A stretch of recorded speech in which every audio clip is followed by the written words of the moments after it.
Hey, what's up, y'all? This is Rodney, and I'm back. Girl, be quiet. Listen, y'all probably can't hear it. Girl, one of my neighbors was just cursing somebody out. It sounded like a white boy. I don't know. But I heard him saying, it doesn't effing matter. It doesn't effing matter. It doesn't effing matter. That's all he kept saying. I couldn't tell if it was coming from this way or this way. This way is towards a courtyard, and people can open up their balcony doors. So it sounded like it was coming from that way, then it sounded like it was coming from that way. Girl, for the most part, it usually be quiet over here, like real quiet. That's one thing I do like is how quiet it really. You wouldn't think that it was because of the area that I live in, but my building, for the most part, is quiet. Um, except for one night. Girl, I ain't gonna lie, girl. One night, it was probably like a few weeks ago, probably like a month or two ago. I can't remember. It was it wasn't like too far, but like it wasn't like just yesterday. It was some anyway. There was some lesbians. Girl, it was some kissing lesbians. Girl, they was across the hallway. Girl, acting a fool. Girl, I know exactly who it was because they across the hallway and up the way. Girl, they probably like three doors down.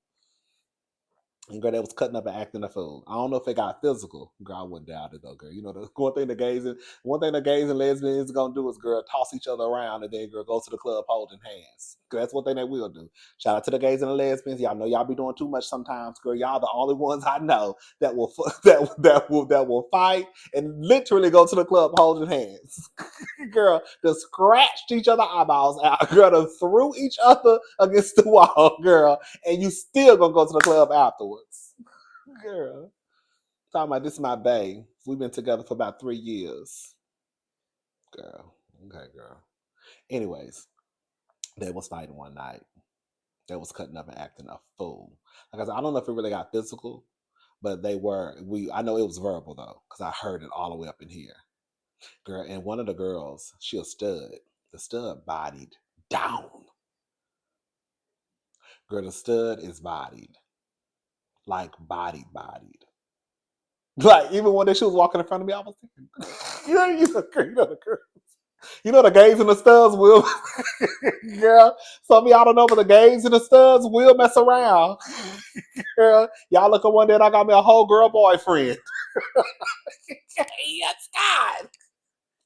And I got a girl boyfriend. Hello, girl. Her body is sickening. Sometimes the studs have the best bodies, believe it or not. They be covering it up though with all them big old baggy clothes, like the brat used to do, girl.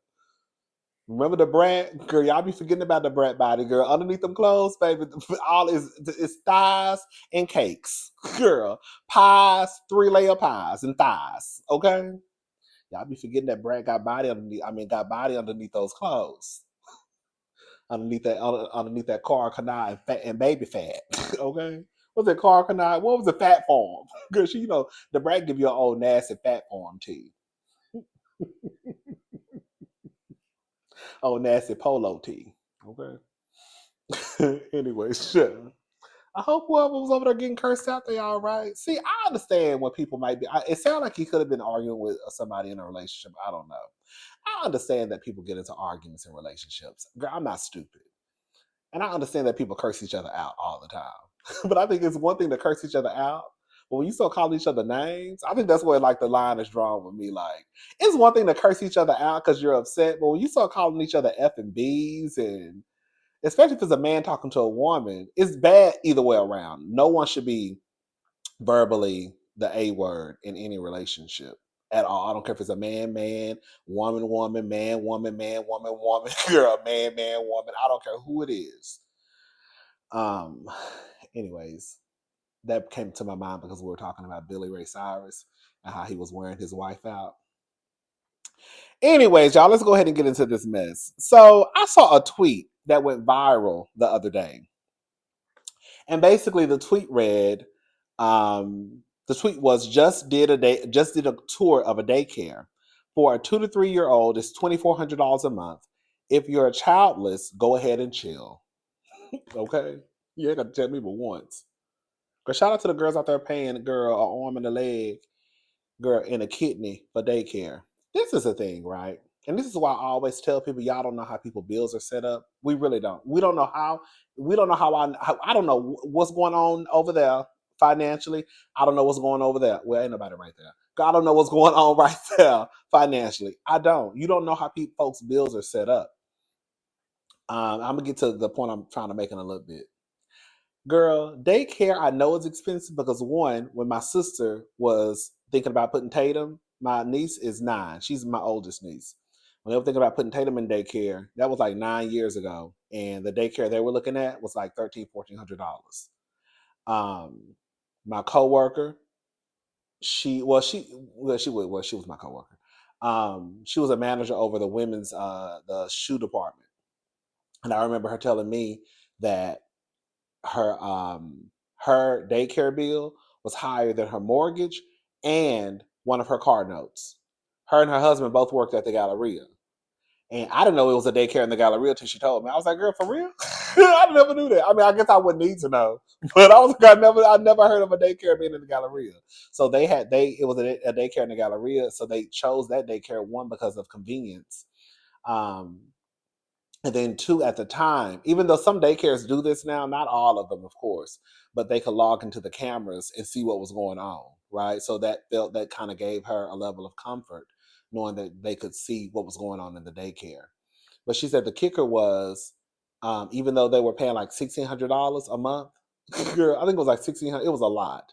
She said that on the weekends they were closed, and then they closed at like 6 o'clock or 5:30, something like that during the day. Or six, it was something like either like 5:30, 6:30. It wasn't too late though. So on the weekends, if her and her husband had to work, they still had to find another babysitter. God, I said, ooh, girl. This one woman broke it down to me, and I had never thought about it until she told me. I was working at Ace Cash Express, and it was a black lady, and she came and she would take out loans sometimes. And she was basically saying how, she had to take her some business. Money was short, and she was saying how important daycare was, because her whole thing was, I have to pay my daycare bill, because if I don't pay my daycare bill, then I won't have anyone to watch my child. If I don't have anyone to watch my child, then I can't go to work. If I can't go to work, then girl, I won't get paid, and I could possibly get fired. If I don't have any income coming in, then girl, I can't pay this rent, which means that girl, we're gonna be homeless. So her whole thing was like, daycare is just as important as, if not as important, girl, than rent and mortgage. I have to pay that bill. Like, I just have to. I was like, I never really just thought about it like that. And I get that sometimes. I know that all daycares are not $2,400.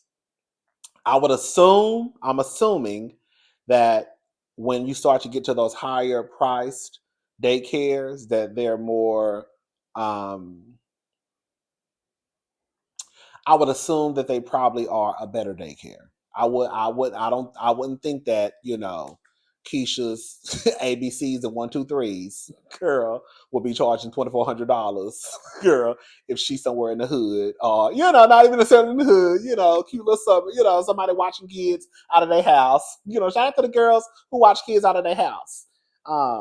But I wouldn't think that someone who may be running, girl, a daycare out of their home is charging $2,400 a month.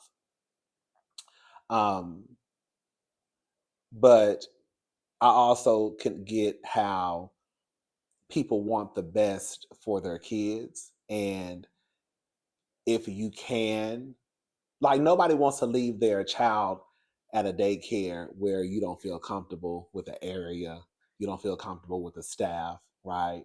And when you probably pay a little bit more or a whole lot more, it's probably a level of comfort that you will have. Like, okay, girl, they have cameras, it's in a safe neighborhood, right? It may be a police station right around the corner. So there's a lot of things that come with sometimes paying a higher price tag, versus, girl, just letting, Tiffany or Ashley watch your kids out of their house. Now I also get that, girl, sometimes the girls gotta do what they gotta do. Because if you ain't got no money, if you ain't got $2,400 a month and you gotta go to work, then girl, you might have to drop your kids off at Keisha's daycare that she run out of the back of her house. Girl. Oh, girl, you might have to leave them at the house. Tell them to lock the door behind you. Girl, open up a box of cereal. Put a gallon of milk on. Baby, open up a box of girl, cinnamon toast crunch. Throw them in a bowl. Put some milk on the counter. Girl, bring out a couple of little baby cakes and tell them to lock the door behind you and don't open the door for nobody. Okay? Back in the day, child. Now it's different though. Because I remember staying home. Like at 9 and 10. Girl, now I would not. I don't know. There's so much going on in the world now that I get why some people don't want to leave their kids home even at 9 or 10. Even though we were staying at home at 9 and 10, but girl, we grew up in the country. Like nobody, girl, it wasn't none of that going on. Like all our family lived around each other. We knew the neighbors. You know what I'm saying? So it wasn't like this whole girl. People just ran into your house snatching up kids. Girl, we was at the house by ourselves. Okay, girl, calling mama talking about, can we make a hot pocket? You know what I'm saying? Can I make some toast? You always had to ask permission before you went in the kitchen. Girl, mom, I'm home. Can I make some toast? Can I make? Can I make a? Can I get some toast and put some jelly on it? Okay, mom, I'm home. Can I put a hot pocket in the microwave? Make sure. They be whispering. They be at work. They be whispering. Make sure that you put it on 3 minutes and 30 seconds. Put it on right now. Let me hear how many numbers you pressing. And don't call me no more. All right. Love you. Phone ring again. Mama, can I have some juice? Get just a little bit of that juice. Just a little bit. It better not be a lot. Pour some for your sisters too. What are y'all doing? What y'all watching? Okay. All right. Well, I'll see y'all in a little bit. Okay. Okay, but girl, I get how you can't leave your kids at home nowadays because, like I said, there'd be too much going on in the world. The girls is knocking on doors, busting down doors, and snatching kids. Okay, and we don't want nothing to happen to the kids. But anyways, shout out to the girls and boys who out there, girl, trying to make it do what it do. Girl, trying to make a dollar out of 15 cents. Girl, people do the best they can. Some people. Some people just trifling. We're gonna just call a thing a thing. Some people just trifling and don't care about their kids. But I get that some people do want the best for their kids. That's why, again, you don't know how people bills are set up. So whenever we start having these conversations, even about child support, not to go off into a rant, but even when we start having these conversations about child support, girl, y'all do not know how people want to raise their kids. Some people are okay with their kids, girl, having the bare minimum. Some people want their kids to have the best of the best of the best of the best of the best of the best of the best. So, girl, when you hear about these child support payments that be $15,000, $20,000, girl, if Miss Thing right here is paying $2,400 a month, and she probably ain't famous, ain't got no famous kids, you know what I'm saying? Girl, how much you think, girl, it's gonna take to watch? How much you think that Beyonce would pay a nanny or a daycare or for what is it called? Education. You think they paying 20? You think that Beyonce paying $2,400 for somebody to watch Sir and Remy and Blue? You think Kim really paying girl $2,400 for somebody to watch girl North and girl Leviticus and Genesis and girl Spirit and Frontier and Northwest and Southwest and Philadelphia and Chicago and New York? What's the other kids' names? Girl St. Thomas. I don't know them kids' names. Girl, I just said girl Leviticus, Genesis, girl Chicago Psalm. I don't know. Girl, what's some kids' names? It's a lot of them. Palm, Psalm, Saint, girl, Northwest, Southwest, girl, I don't know, Delta, United Airlines. I don't know. Whatever them kids' name is. Girl, it's just people just doing the best they can. Girl, we just people doing the best they can. That's the moral of the story. And stay out of people's pockets because y'all don't know how people's pockets are set up. And everybody want the best for their kids. Not everybody, but I want to say everybody, but I know everybody knows. But a lot of people want the best for their kids. And no nobody want to just be throwing their kids in some old ranky dank daycare unless they just really have to. Anyways, girl, let's move on to the next story. Baby, listen to this. We were just talking about Chipotle the other night. So, this is according to NBCnews.com. So, Chipotle CEO says restaurants will serve bigger portions after complaints. So, tired of measly Chipotle bowls? The company CEO said Wednesday all restaurants will serve bigger portions following social media complaints against the Mexican grill chain over smaller servings. Brian Nicole, the head of the company, said during an earnings call to investors, there was never a directive to provide less to our customers, but the company noticed the concerns about portion size on social media. Getting the feedback caused us to relook at our execution across our entire system, he said. We have to focus in though we have focused in on those outlier portion scores based on the consumer surveys. He noted about 10% of restaurants were outliers that needed to be retrained up to the right standards. The chain has about 3,500 locations in the US. We are re-emphasizing training and coaching around ensuring we are consistently making bowls and burritos correct. We have also leaned in and re-emphasized generous portions across all of our restaurants. Let me just stop right there, sir. Okay? When y'all say y'all increasing the portions, what are the portions you're talking about? Because I feel like, and I can probably speak for most people, even though I'm not this big, like Brittany, my friend Brittany, girl, she can go to Chipotle every day. Girl, I have spells. I go to Chipotle for probably 2 or 3 weeks, and then girl, I'll be done for like, girl, 9 months, a year, right? And then I'll go through this kick where I want Chipotle, Chipotle, Chipotle every day, and then I stop going. Girl, the portion that you should be, girl, really saying is the meat. Girl, because y'all will give us the rice. Y'all will give us the beans. Girl, y'all will give us the veggies. You'll give us sour cream. Girl, you'll give us a cup of guac. Girl, you'll give us extra cheese and extra lettuce. What y'all not giving us is the meat. Okay?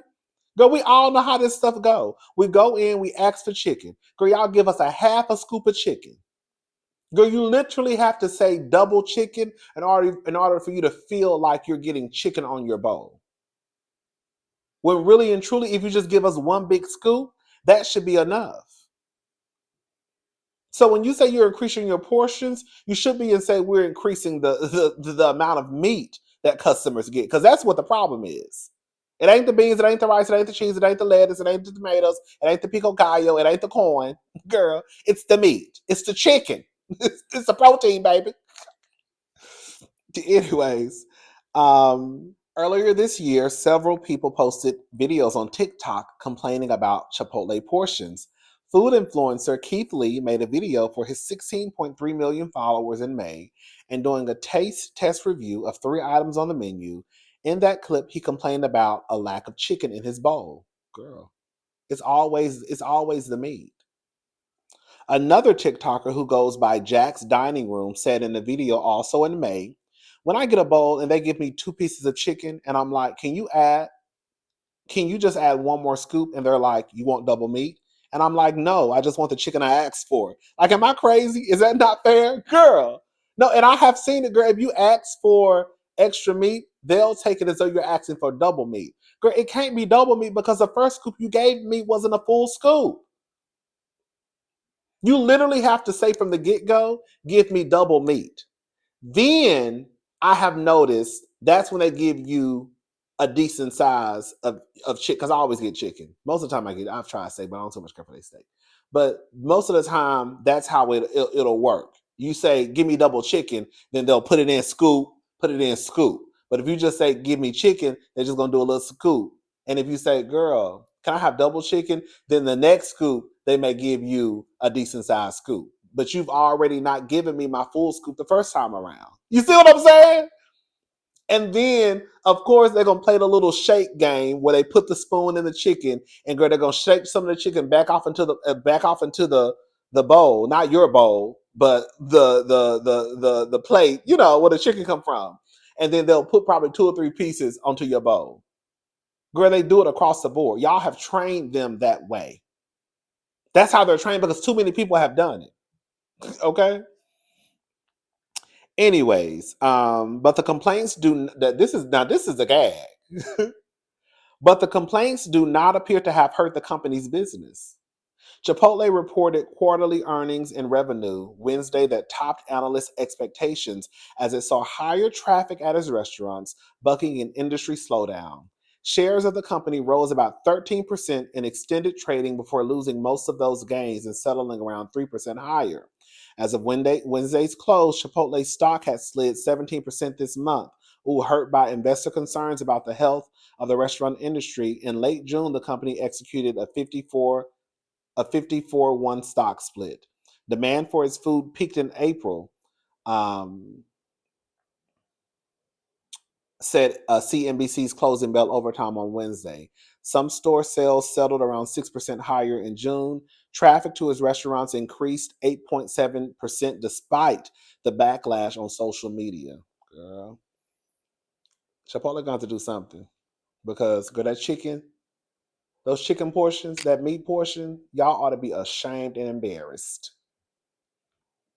But they not. I'm gonna let y'all know the next time I go. I ain't got no taste for no Chipotle though. Girl, the best time to go to Chipotle, I'm telling y'all, girl, you gotta go to when it's about to close. Now, sometimes they work in your favor, sometimes they don't. If you go to Chipotle before they're about to close, because some Chipotles now close at 11. So if you go between like 10 and 11, especially if they just put out fresh meat, girl, they'll hook you up a little bit. It's one location here in Houston, girl. I'm telling you, it'd be the Hispanic girls. The Hispanic girls will, girl, they be looking out for poppies. It be the Hispanic girls at Chipotle. They be girl.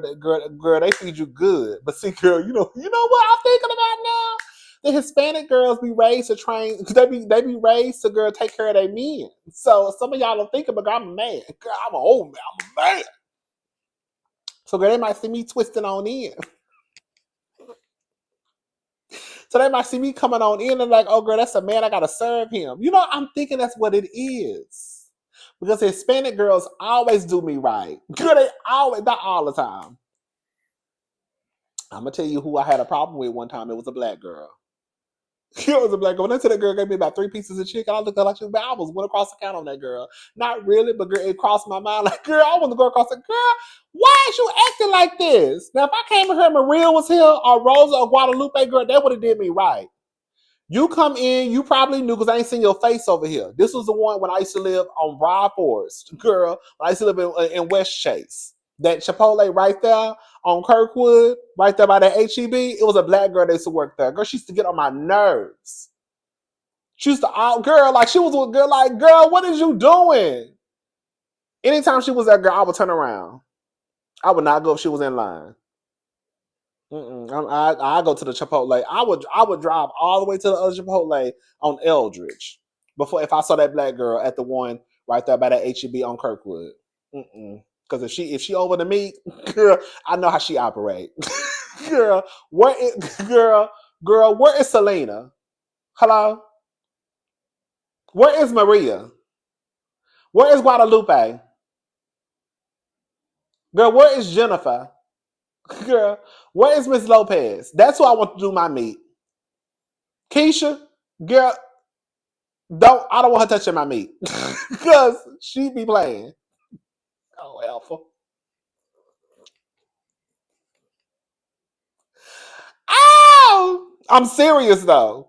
It was a black girl at that Chipotle on Kirkwood and Westheimer. She used to make me sick. She used to always do me wrong. And I'm sure it just wasn't me. I'm just worried about I ain't worried about nobody else's. Anyway, child. We'll find out if Chipotle really changed and start giving the girls a little bit more pieces of extra meat. Y'all let me know because I ain't going no time soon. Okay? Child, listen to this. This is according to CBSNews.com. So Justin Timberlake's lawyer claims singer wasn't intoxicated when arrested for DUI on Long Island. Girl, a lot don't care who tell it. A lawyer for singer Justin Timberlake claimed Friday his client was not intoxicated when he was arrested for driving while intoxicated in the Hamptons in June. During a conference, Sag Harbor Village Justice Carl Irace ordered Timberlake to be rearraigned August the 2nd with the corrected paperwork. Okay. according to the Associated Press. He was not intoxicated, Timberlake's lawyer Edward Burke told reporters outside court per the AP. I'll say it again. Justin Timberlake was not intoxicated. Girl, just because you say it don't mean it's the truth. Girl, you can say it 15 times. Girl, that don't mean, let me tell you something. I don't think that white man pulled over that rich white man. Now, I know there are reports that said the officer didn't know who Justin Timberlake was. Girl, I don't think that white man pulled over that other white man and said he was drunk just because he had nothing to do that night. Now, maybe if it was a nigga, girl, I probably would have believed that he was out here just messing with the people. You know what I'm saying? But I don't think that cop was just pulling over some girl, pulling over white men just because, girl, he was bored. In a statement provided to CBS New York, Burke claimed police made a number of very significant errors in this case, and we are confident that this charge will be dismissed. The most important fact to know about this case is that Justin was not intoxicated and should have not been arrested for a DUI. Burke's statements read, adding that Timberlake cooperated with the police officers at all times and treated them with the respect they deserve. Okay, he still could have been drunk. Long story short, they say Timberlake was pulled over in Sag Harbor after 12:30 a.m. on June the 18th after he allegedly failed to stop at a stop sign. They showed him he did not stop. That was not allegedly. We saw, well, I guess if they could say that wasn't his car, girl. There was a video of a car not fully stopping at a stop sign. Then failed to stay on the right side of the road. They say he was swerving. The officer stated that Justin Timberlake's eyes were bloodshot and glassy, and he could smell alcohol on his breath. Timberlake allegedly told the officer he had one martini before getting behind the wheel. According to court documents, Timberlake refused to take a breath test 3 times.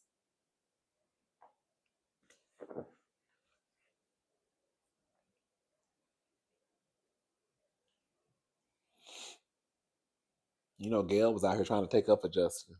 I said, girl, let me shut up. Shout out to Gail.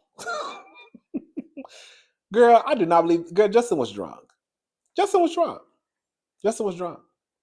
At least I believe he was. I wasn't there, so I don't know. But I believe he was. And just because he gets dismissed or whatever does not mean that he wasn't. Okay? Anyways, I'm sure it probably will because it's Justin Timberlake. Okay? Oh, this is some good news. So, 55, I forgot to say this the other day. 55,000 Black men attended the call to support VP Kamala's campaign for presidency, raised 1.3 million total. Yep. So it says that at one point they had raised over $130,000 in 13 minutes. So shout out to the Black men that were on that call. And then also shout out to Whitefish. Girl, they said the white girls came through, girl. Hold on, let me get this right. I think the white girls raised over like 2 million, they said. Let me double check.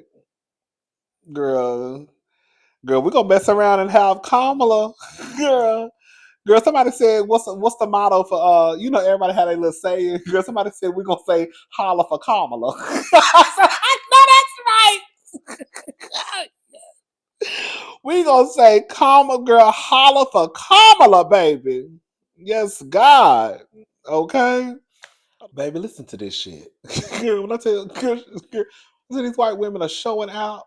Girl, what's going on with the white women for Kamala call? So this is according to thecut.com. So within hours of President Joe Biden dropping out of the presidential race and endorsing Vice President Kamala Harris as the Democratic nominee, a group of Black women organized a Zoom call that drew some 44,000 people and raised 1.5 million. And then Black men organized a similar call the next day. We just talked about that.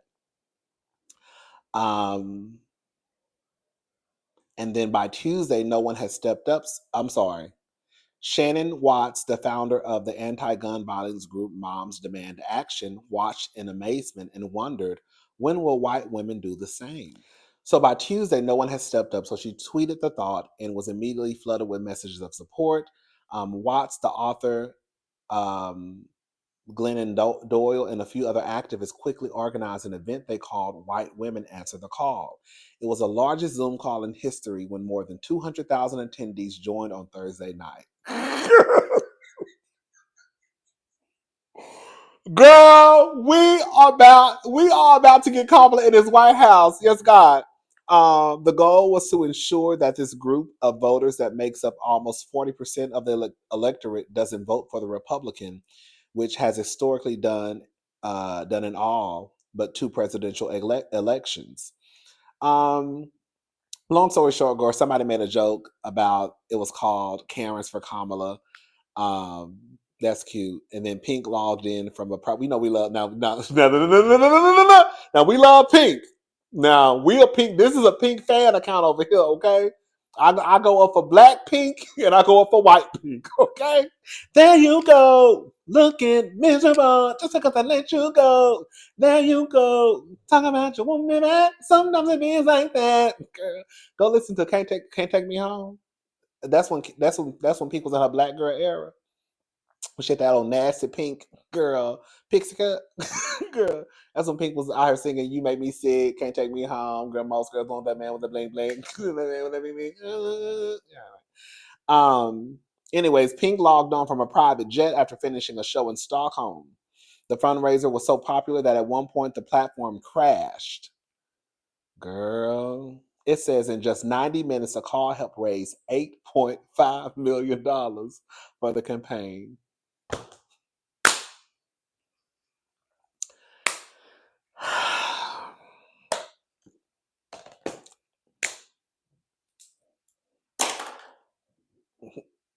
I'm trying to do my part.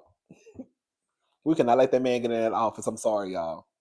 Believe what you want to believe. Vote for who you want to vote for. I hope you vote for Kamala. Girl, at the end of the day, either it's going to be Kamala or it's going to be Donald. That's just what it is. Girl.